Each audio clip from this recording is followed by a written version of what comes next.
Hello everyone. Today we will discuss some women contributors who played a very important role in socio-religious movements of the 19th century.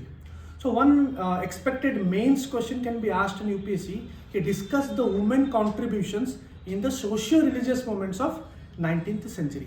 So there are a lot of male socio-religious reformers like Raja Raman Roy, Ishwar Chandra Vidyasagar, M.G. Ranade, etc. etc. But when it comes to women, so we'll discuss here three important women reformers who played a very big part in socio-religious movements. So starting with Jyotirao Phule or Jyotiba Phule.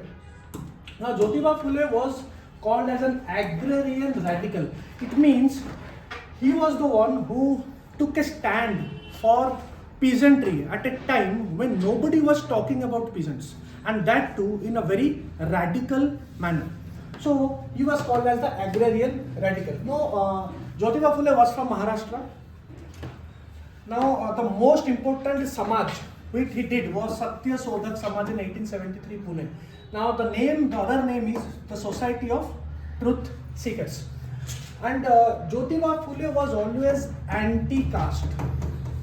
He was an anti-caste reformer. He always spoke very radically against the caste system at that point of time when it was not considered that much. It was considered a very taboo subject. But he was the one who took a stand much before B.R. Ambedkar. Now promoted marriages without Brahmin priest. Now this is a justification of his anti-caste system. He at that point of time when there was a tradition, still today also the tradition is marriages are considered with a Brahmin priest. But he was the one who set a trend of marriages without Brahmin priest. One important book is Gulamgiri 1875. It was about American Civil War. One more important book is there, Shetkariyacha Asud. It means the cultivator's whip code. In this book, it's a Marathi book. In this book, he mentioned radically about the issues which the peasants of that time were facing. In particular, the peasants of Maharashtra area. One more important book about religion, that is Sarvajanik Satya Dharma Pustak. That is the book of the universal religion of truth. There are some other books like Tritiya Ratna. Tritiya Ratna was about peasants and also about the life of Shivaji. That is Povada. It is in Marathi. And because of his work, he received the title of Mahatma. So we usually call Mahatma Gandhi, but it was long before when the people of Maharashtra gave this title to Jyotiba Phule of Mahatma. And the most important part is the word Dalit. Now the word Dalit usually we associate it with B.R. Ambedkar, but it was for the first time this word was used by Jyotiba Phule much before B.R. Ambedkar. So we'll move to the next personality, that is Savitri bai Phule. Now Savitri bai Phule, the wife of Jyotiba Phule.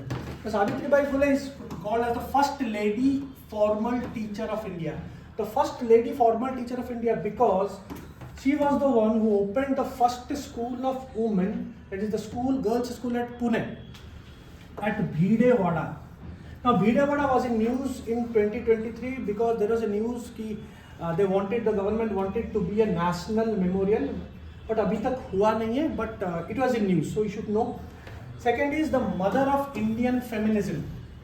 Like she is called as the mother of Indian feminism because again the time where patriarchy was on very peak level, she took a stand of talking about women's rights and their education. Now when we cover about the first school of women, we should also know about Bethune College. It was already asked in PYQ UPSC I think in 2019 or 2020. Now Bethune College was in Calcutta.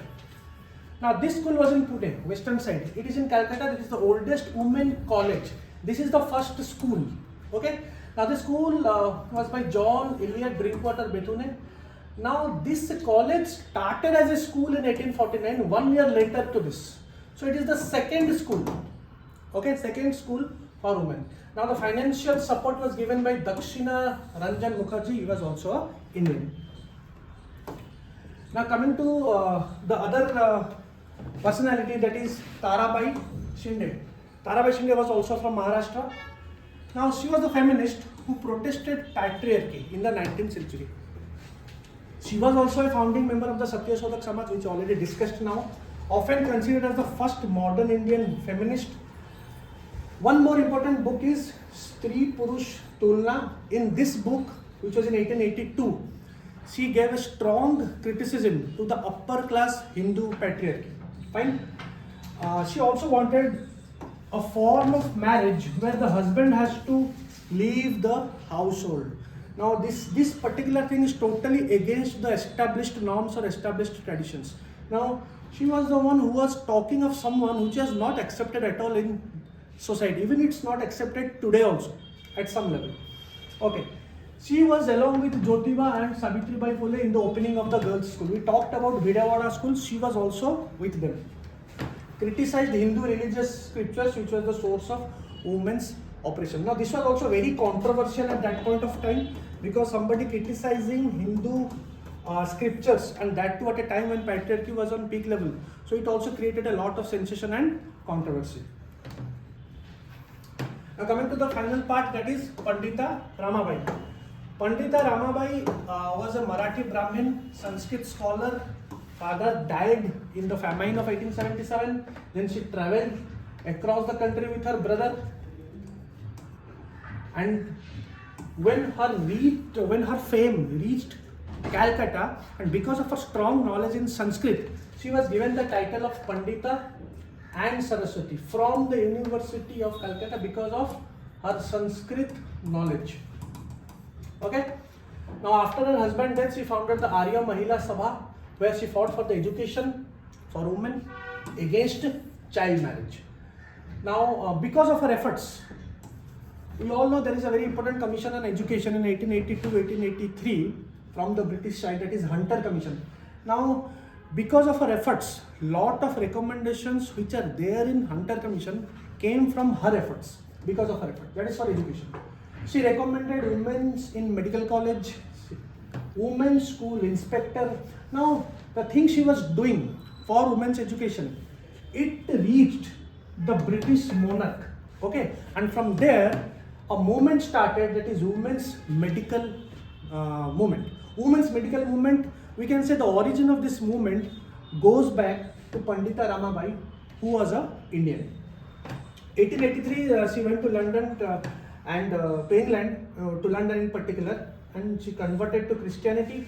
And after returning back to India in 1889, a particular society that is called Sharda Sadan for women's education, for upliftment of women, she founded.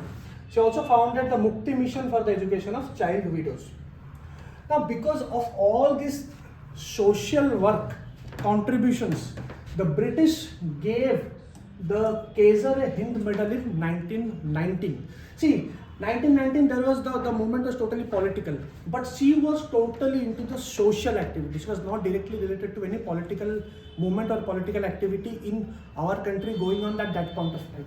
So she was given the Kaiser-e-Hind medal. Kaiser-e-Hind medal also was given to Gandhi in 1915, and finally she died in 1922.